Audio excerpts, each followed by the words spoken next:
High command ಕೆಂಗಣ್ಣಿಗೆ ಗುರಿಯಾಗ್ತಾರಾ ಯತ್ನಾಳ್ ಸಾಹುಕಾರ್? BJP ಹೈಕಮಾಂಡ್ಗೂ ಗೋಲಿ ಹೊಡೆದ ಯತ್ನಾಳ್ ರಮೇಶ್ ಜಾರಕಿಹೊಳಿ. ಬಿಎಲ್ ಸಂತೋಷ್ಗೆ ಶಾಸಕ ಯತ್ನಾಳ್ ಅಂಡ್ ಸಾಹುಕಾರ್ ಸೆಡ್ಡು ಹೊಡೆದಿದ್ದಾರೆ.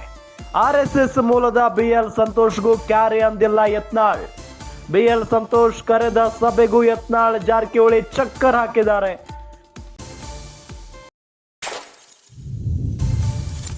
ಬೆಂಗಳೂರಿನ ಬಿಜೆಪಿ ಕಚೇರಿಯಲ್ಲಿ ಬಿಎಲ್ ಸಂತೋಷ್ ಸಭೆಯನ್ನ ಕರೆದಿದ್ರು.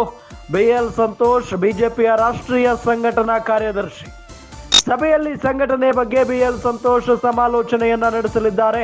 ಸಭೆಯಲ್ಲಿ ಭಾಗಿಯಾಗಿರೋ ರಾಜ್ಯಾಧ್ಯಕ್ಷ ಬಿವೈ ವಿಜಯೇಂದ್ರ ಜೊತೆ ವೇದಿಕೆ ಹಂಚಿಕೊಳ್ಳಲು ಯತ್ನಾಳ್ ಹಿಂದೇಟನ್ನ ಹಾಕಿದ್ದಾರೆ. ಈ ಹಿಂದೆ ವಿಜಯೇಂದ್ರ ಜೊತೆ ವೇದಿಕೆ ಹತ್ತಲ್ಲ ಅಂತ ಯತ್ನಾಳ್ ಹೇಳಿಕೆಯನ್ನ ಕೊಟ್ಟಿದ್ರು. ಈಗ ಯತ್ನಾಳ್ ಹಾದಿಯನ್ನೇ ಹಿಂಬಾಲಿಸಿದ್ದಾರೆ ರಮೇಶ್ ಜಾರಕಿಹೊಳಿ ಅವರು. ಗಮನಿಸ್ತಾ ಇದ್ದೀವಿ, ಹೈಕಮಾಂಡ್ ಕೆಂಗಣ್ಣಿಗೆ ಗುರಿಯಾಗ್ತಾರಾ ಮತ್ತೊಮ್ಮೆ ಯತ್ನಾಳ್ ಮತ್ತು ಸಾಹುಕಾರ್ ಅನ್ನೋ ಪ್ರಶ್ನೆ ಮೂಡ್ತಾ ಇದೆ. ಬಿಜೆಪಿ ಹೈಕಮಾಂಡ್ಗೂ ಕೂಡ ಗೋಲಿ ಹೊಡೆದಿದ್ದಾರೆ ಯತ್ನಾಳ್ ಮತ್ತು ರಮೇಶ್ ಜಾರಕಿಹೊಳಿ. ನಿಮ್ಗೆಲ್ಲ ಗೊತ್ತೇ ಇದೆ, ಬಿಜೆಪಿಯಲ್ಲಿ ಎಲ್ಲವೂ ಸರಿಯಿಲ್ಲ, ನಾಯಕತ್ವದ ಬಡಿದಾಟ ಶುರುವಾಗ್ಬಿಟ್ಟಿದೆ. ಅದರಲ್ಲೂ ಬಿವೈ ವಿಜಯೇಂದ್ರ ಅವರ ನಾಯಕತ್ವವನ್ನ ನಾವು ಯಾವುದೇ ಕಾರಣಕ್ಕೂ ಒಪ್ಕೊಳ್ಳೋದಿಲ್ಲ ಅನ್ನೋ ನಿಟ್ಟಿನಲ್ಲಿ ಯತ್ನಾಳ್ ಬಣ ಬಹಿರಂಗವಾಗಿನೇ ಹೇಳಿಕೆಯನ್ನ ಕೊಡುತ್ತಲೇ ಬರ್ತಾ ಇದೆ. ಇಂಥ ಸಂದರ್ಭದಲ್ಲಿ ಬಿಎಲ್ ಸಂತೋಷ್ ಒಂದು ಸಭೆಯನ್ನ ಕರೆದಿದ್ದಾರೆ. ಆ ಸಭೆಗೆ ಯತ್ನಾಳ್ ಬಂದಿಲ್ಲ ಮತ್ತು ರಮೇಶ್ ಜಾರಕಿಹೊಳಿ ಅವರು ಕೂಡ ಬಂದಿಲ್ಲ. ಯಾಕೆ ಅಂತ ಹೇಳಿದ್ರೆ ಅಲ್ಲಿ ಬಹಳ ಪ್ರಮುಖವಾಗಿ ಬಿಎಲ್ ಸಂತೋಷ್ ಅವರ ಜೊತೆಗೆ ವೇದಿಕೆಯನ್ನ ಹಂಚ್ಕೊಳ್ತಾ ಇರೋದು ಬಿವೈ ವಿಜಯೇಂದ್ರ ಅವರು. ಹಾಗಾಗಿ ಅವ್ರ ಜೊತೆಗೆ ಯಾವತ್ತೂ ಕೂಡ ನಾನು ವೇದಿಕೆ ಹಂಚ್ಕೊಳ್ಳೋದಿಲ್ಲ ಅಂತ ಹೇಳಿ ಈ ಹಿಂದೆನೆ ಬಸನಗೌಡ ಪಾಟೀಲ್ ಯತ್ನಾಳ್ ಅವರು ಹೇಳಿಕೆಯನ್ನ ಕೊಟ್ಟು ಬಿಟ್ಟಿದ್ದಾರೆ.